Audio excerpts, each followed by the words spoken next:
2024 లేదా 25లో డిగ్రీ లేదా బీటెక్ చదివారా? సాఫ్ట్‌వేర్ జాబ్ కోసం ఎదురు చూస్తున్నారా? అయితే కోడ్ జ్ఞాన్ 100 డేస్ కోర్సులో చేరండి. జాబ్ సాధించండి.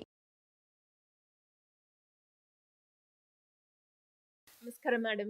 నమస్తే అమ్మా. మేడం, రోజు రోజుకి ఇలాంటి కేసెస్ చాలా ఎక్కువగా పెరిగిపోతున్నాయని చెప్పొచ్చు. రీసెంట్‌గానే మనం సోనం రఘువంశీ అనంతపూర్‌లో జరిగిన సంఘటన ఏదైతే ఉందో, ఆల్రెడీ మ్యారేజ్ అయిన తర్వాత మళ్ళీ భార్య వేరొకరితోటి అక్రమ సంబంధం పెట్టుకోవడమే కాకుండా భర్త అడ్డం వస్తున్నాడు అని ప్రియుడితో కలిసి భర్తను చంపేసింది. అంటే అసలు రోజులు ఎలా అయిపోతున్నాయి?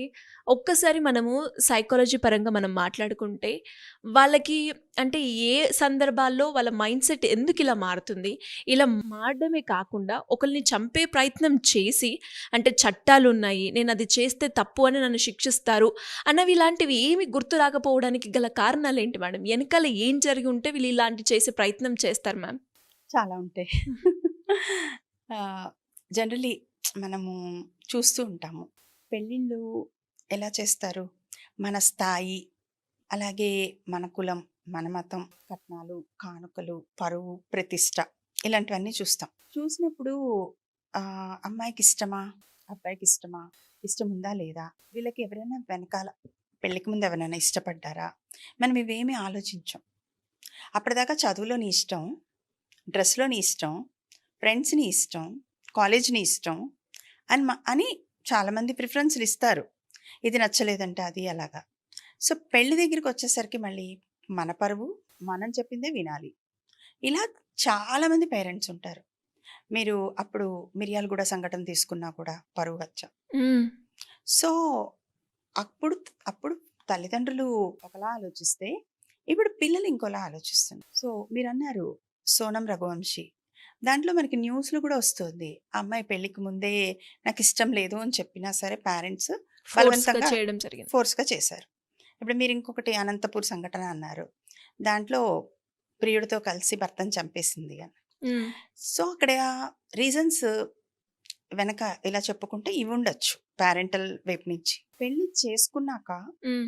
కూడా భర్త ప్రేమగా చూస్తే కొన్ని రోజులకి బ్యాక్‌గ్రౌండ్‌లో వెనకాల ఏదైనా జరిగినవి ఉంటే కూడా మర్చిపోయే ఛాన్స్ ఉంటుంది. సో, అది కూల్ సెట్ అయిపోతారు.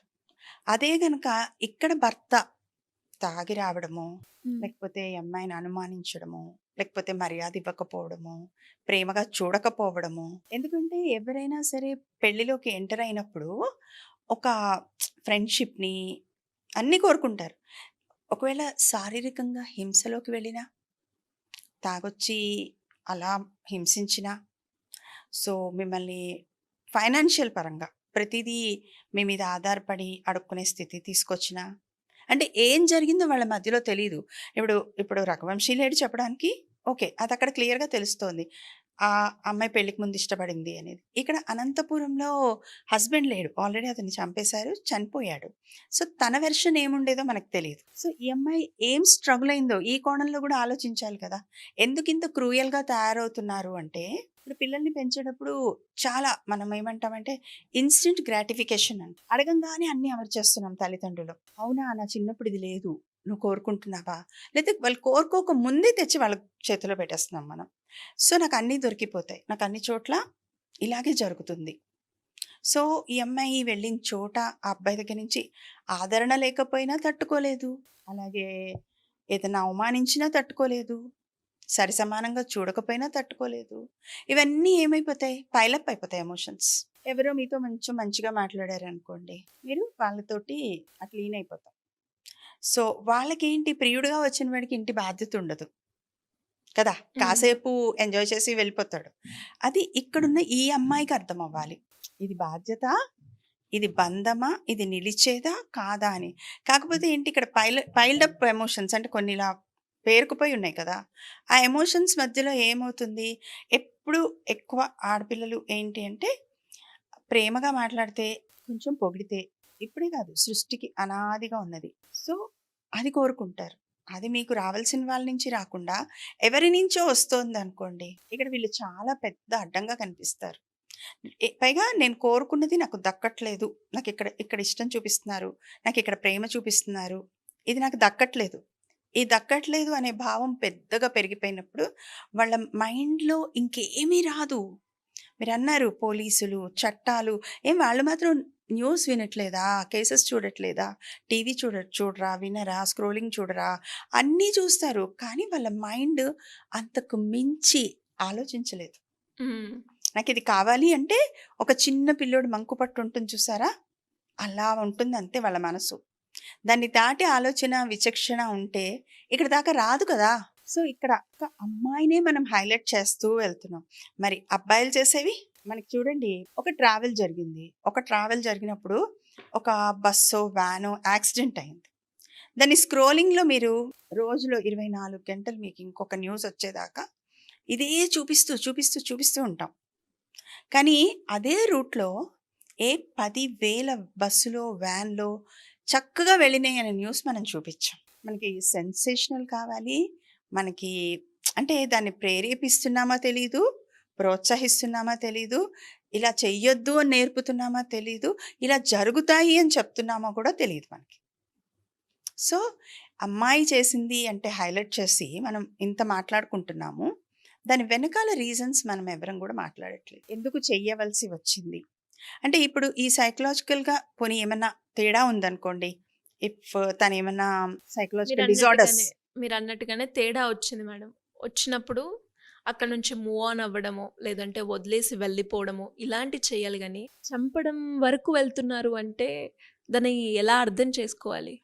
అంటే మూవ్ ఆన్ అయినా కూడా నిన్ను వదిలిపెట్టను, ఎక్కడున్నా పట్టుకుంటాను. ఇవాల్టి రోజున మొబైల్స్, ఫోన్స్ అన్నీ అవైలబిలిటీలో ఉన్నాయి. మీకు అదే చెప్పింది నేను.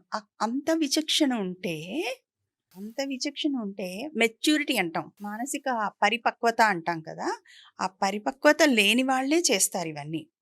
మీరు నార్మల్‌గా ఉన్న పర్సన్ ఎవరు చేయరు. అంత మీకు ఆ పరిపక్వత రాని వాళ్ళు ఉంటారు కదా! అంటే ఇది ఒక ట్రామా అని చెప్పొచ్చా? మానసికంగా వాళ్ళలో అంటే ప్రాబ్లమ్ ఒకవేళ ప్రాబ్లమ్ ఉంటే కనుక పేరెంట్స్ ట్రీట్మెంట్స్ లాంటివి చేపిచ్చి ఉండొచ్చు కదా! సో, ఇప్పుడు మనం పేరెంట్స్ కోణం నుంచి కూడా అప్పుడు ఆలోచించాలి. ఓన్లీ ఆ అమ్మాయిని ఎక్స్‌పోజ్ చేసి మాట్లాడొద్దనమాట.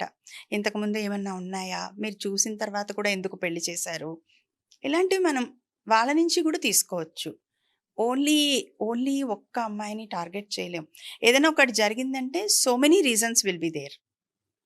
అబ్బాయి ఇప్పుడు ప్రియుడు ప్రేరేపించి ఉండొచ్చు. ఈ అమ్మాయే ప్రేరేపణలో ఉండి ఉండొచ్చు. భర్త మానసికంగా బాధపెట్టి ఉండొచ్చు. తల్లిదండ్రుల మీద కోపం అయి ఉండొచ్చు. తన శారీరక, మానసిక సంతృప్తి లేకపోవడం అనేది కొంతమంది చాలా గట్టిగా తీసుకుంటారు. సో, అలా అవ్వచ్చు. ఇవన్నీ ఏమి ప్లాన్ చేసేలాగా ఏముండవు. పైలప్ అయిపోతాయి. ఎమోషన్స్ అన్నీ అలా ఒకటి ఇప్పుడు చూడండి చినుకు దోసిలు పడతామంటాం. వరదలు ఎలా వస్తాయి? సో, అలా there will be so many reasons. వీటిని అన్నిటినీ మనము కూర్చొని మాట్లాడుకోవాలి. ఓన్లీ అమ్మాయి ఇలా చేసింది అంటే అబ్బాయిల వైపు నుంచి కూడా జరుగుతూ ఉంటాయి. భార్యను చంపినవాడు ఉంటాడు, అత్తగారిని చంపినవాడు కూడా ఉంటాడు. ఆ న్యూస్‌లు హైలైట్ అయ్యే రోజులు అయిపోయి మనం ఈ న్యూస్‌లని హైలైట్ చేస్తున్నాం. కాకపోతే ఇక్కడ ఏంటంటే అవేర్‌నెస్ తీసుకురా. ప్రీ మ్యారిటల్ కౌన్సిలింగ్ కావాలి అంటాం మనం. ఆ ప్రీ మ్యారిటల్ కౌన్సిలింగ్ అమ్మాయికి చెయ్యాలి, అబ్బాయి పేరెంట్స్‌కి చేయాలి, అబ్బాయికి చేయాలి. ఇప్పుడు అమ్మాయి అప్పుడే చెప్పేస్తుంది కదా! మేడం నాకు ఇష్టం లేదు పెళ్లి చేసుకోవడం. ఈ పెళ్లి నాకు ఇష్టం లేదు. సో, అప్పుడు ఆ దిశగా పేరెంట్స్ గాని, మనం గాని మాట్లాడడానికి అవకాశం వస్తుంది. ఇప్పుడు అలా లేకుండా మాకు నచ్చింది, ఈ సంబంధం నువ్వు చేసుకోవాల్సిందే ఇలాంటివి జరిగే ఛాన్సెస్ ఉండే. ఇప్పుడు అమ్మాయి సోనం విషయంలో అదే జరిగింది కదా! సో, మరి ఇప్పుడు ఈ అనంతపురం విషయంలో ఏం జరిగిందో ఇంకా బయటకి రావాల్సి ఉంది పూర్తిగా మనకి. Yeah! Thank you ma'am. Thank you so much. Welcome నాన్న. సుమన్ టీవీలో మీ పర్సనల్ అండ్ బిజినెస్ ప్రమోషన్స్ కోసం కింది నెంబర్కి కాంటాక్ట్ చేయండి.